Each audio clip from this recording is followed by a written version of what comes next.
Hello friends, welcome back to my channel sparkling stars. आज आपण healthy आणि tasty अशी एक स्नॅक्सची रेसिपी बघणार आहोत। छोट्या मोठ्या भुकेसाठी 4 वाजता वगैरे ही खूप छान रेसिपी आहे। लहान मुलांना तर ही खूप आवडेल। तुम्ही बघू शकता किती छान चीज पूल होते आणि झटपट बनते ही रेसिपी। नक्की ट्राय करून बघा।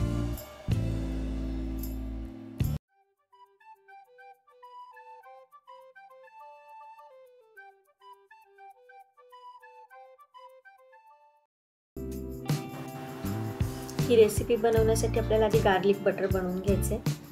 प्लेन बटर पण तुम्ही वापरू शकता, पण गार्लिक बटरमुळे आणखीन छान टेस्ट येते। याच्यासाठी मी 3 ते 4 लसणाच्या पाकळ्या घेतल्यात आणि त्या कुटून घेते खलबत्त्यामध्ये। तुम्ही किसून घेतल्या तरी चालतील। कुटलेले लसूण मी एका बाउल मध्ये काढून घेते आणि याच्यामध्ये आता आपण रूम टेम्परेचर वरचं बटर घालतोय 2 चमचे। लसूण आणि बटर छान मिक्स करून घेऊया आणि याच्यामध्ये मी आता बारीक चिरलेली कोथिंबीर घालतेय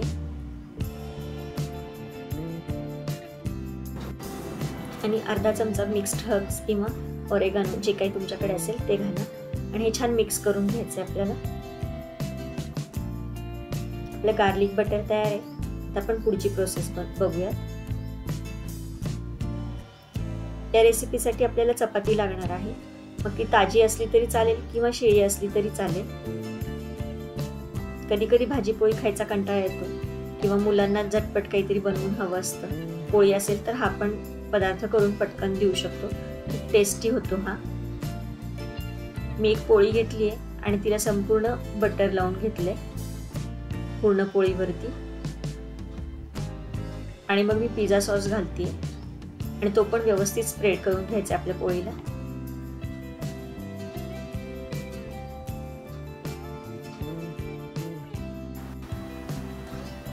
आता इथे मी बारीक चिरलेली ढोबळी मिरची आणि मक्याचे दाणे घालतेय। तुम्ही तुमच्याकडे असतील अवेलेबल त्या भाज्या घालू शकता बारीक चिरून।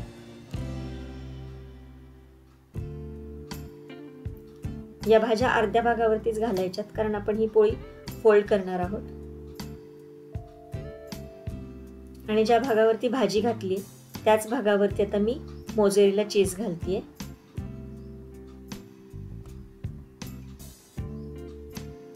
चीजचं प्रमाण थोडं जास्त ठेवायचं।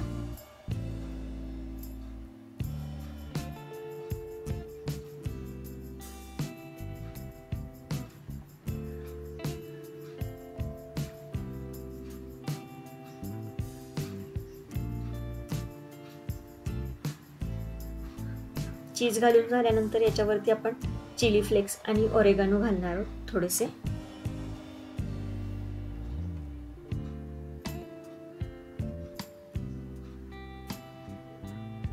आता ही पोळी फोल्ड करून घ्यायची आहे आणि वरती पण आपल्याला या गार्लिक बटर जे आपण तयार करून घेतले ते लावून घ्यायचे।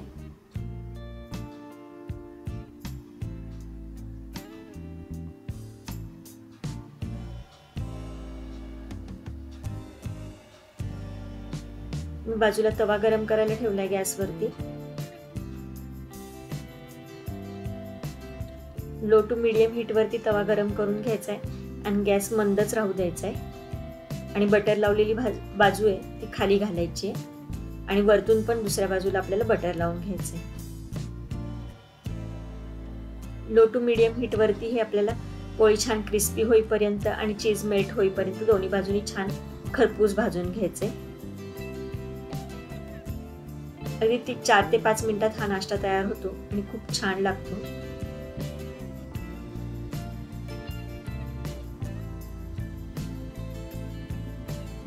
दोन्ही बाजूनी छान आलटून पालटून आपल्याला हे क्रिस्पी होईपर्यंत भाजून घ्यायचे।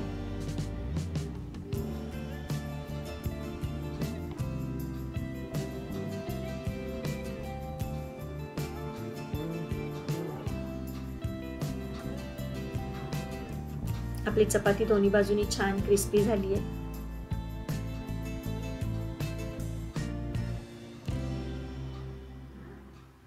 आता आपण ही काढून घेऊयात आणि कट करूयात। हे छान स्ट्रिप्स मध्ये कट करून घ्यायचं म्हणजे दिसायलाही छान दिसतं आणि याच्या बरोबर वेगळं काही डिप द्यायची किंवा सॉस वगैरे द्यायची गरज नाही आहे, कारण आता आपण छान पिझ्झा सॉस लावलेला आहे, बटर लावलेलं आहे. खूप छान टेस्टी होतं हे. गरमागरम सर्व करायचं आहे. तुम्हाला जर माझे व्हिडिओज आवडत असतील तर व्हिडिओला लाईक, शेअर, कमेंट करा. चॅनलला सबस्क्राईब करा. पुन्हा भेटूयात अशा छानशा रेसिपीसोबत. तोपर्यंत बी सेफ, कीप स्पार्कलिंग.